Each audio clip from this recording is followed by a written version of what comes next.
Good evening, guys. So, I just wanted to give you some information that I came across in regards to domestic violence. So, in New York City, we have a plethora of not for profit agencies out here that tends to several issues that plague our lovely city. Domestic violence is one of those, and I did some research with Safe Horizons and came across some facts that a few people might be interested in knowing. So here they go.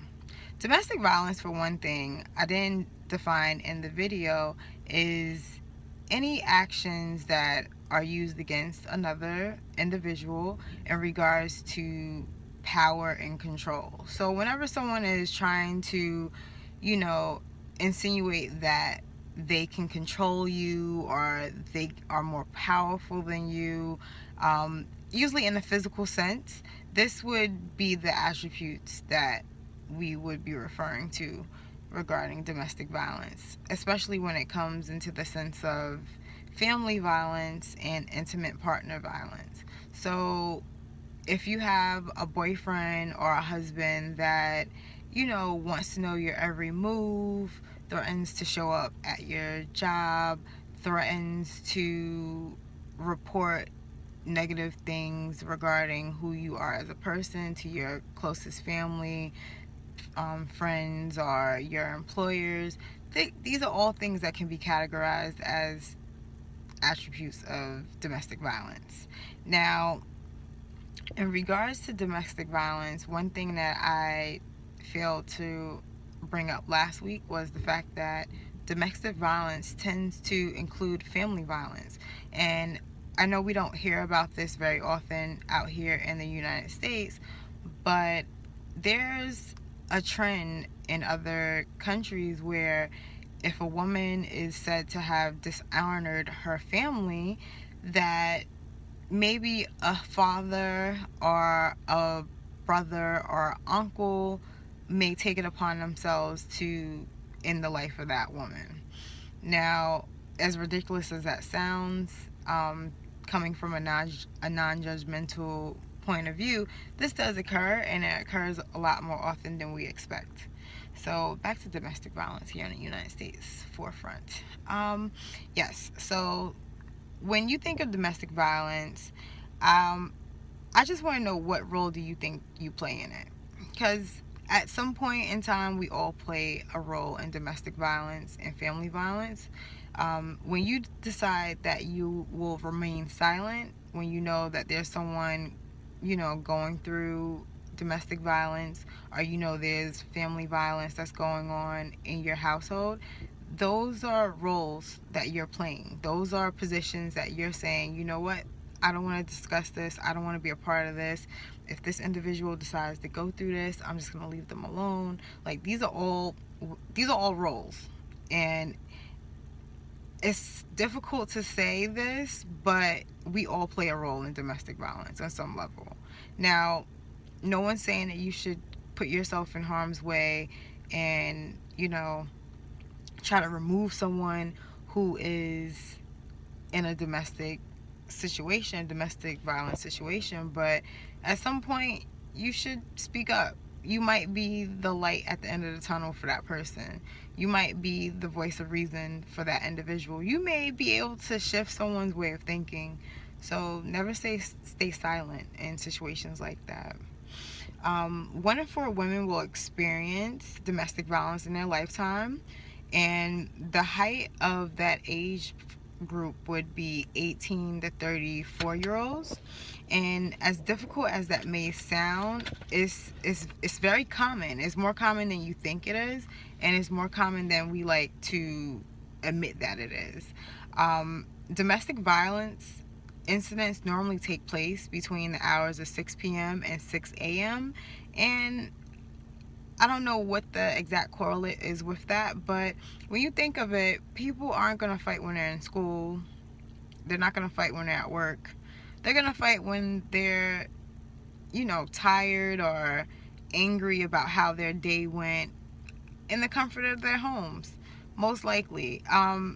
In public, when you see instances of domestic violence, I feel like there's one of two things that have occurred. Either thinking of it as a pot boiling over, this is the time that the water is spewing out. And also, this could be the point where the person that is committing the abuse is just so, they're so used to being able to do whatever they want behind closed doors that now they're at a point where they don't even give a damn in front of people. But those are just a few facts. Another thing that I found very interesting in doing some of this research was that homelessness is very closely related to domestic violence. And when you look at the statistics for homelessness, you find that domestic violence victims are number 3 on the list of homeless victims. So a lot of times when people find themselves in domestic violence situations or incidents or occurrences, they decide to pick up and leave. And a lot of times they don't have anywhere to go. They can't find a shelter that will take them. They don't, qualify for a shelter, because I hear this ridiculousness that sometimes they ask for your address when you go to a shelter, which is like, isn't the whole purpose of me being at a shelter is because I have no home to go to? But that's a whole nother argument and story.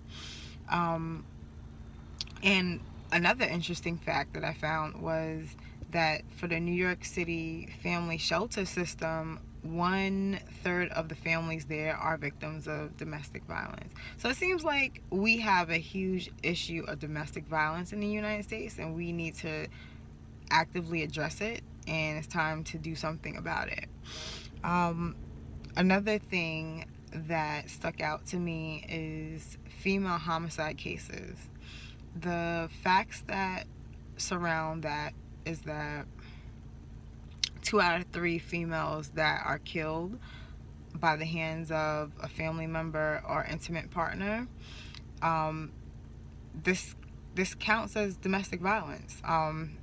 Domestic violence doesn't have to be an ongoing situation. It could be a one-time scenario that ends your life. It could be a point in time where, this individual, whether they're holding something in or they're just angry at the moment, they could turn a situation that doesn't have to be permanent into a permanent one.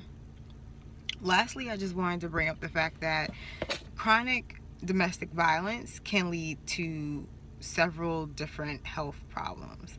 So, obviously, if you are a victim of domestic violence and you constantly find yourself in similar situations, depression, anxiety, these are all things that can occur as a result of being a part of a domestic violence situation. Now,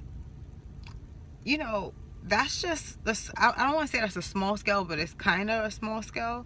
Long-term domestic violence can actually lead to chronic conditions, and those include but are not limited to heart disease, gastrointestinal disorders, like the chronic stress of having to, wonder what is going to be the next thing to tick this person off, or how bad will the abuse be the next time around, can lead to other situations manifesting within you, not just mentally but physically, and that could also take you out.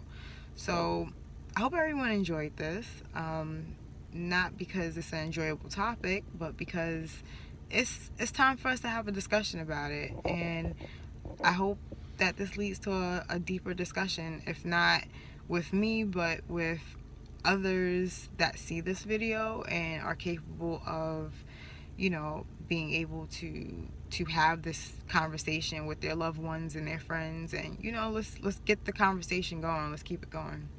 All right, thanks.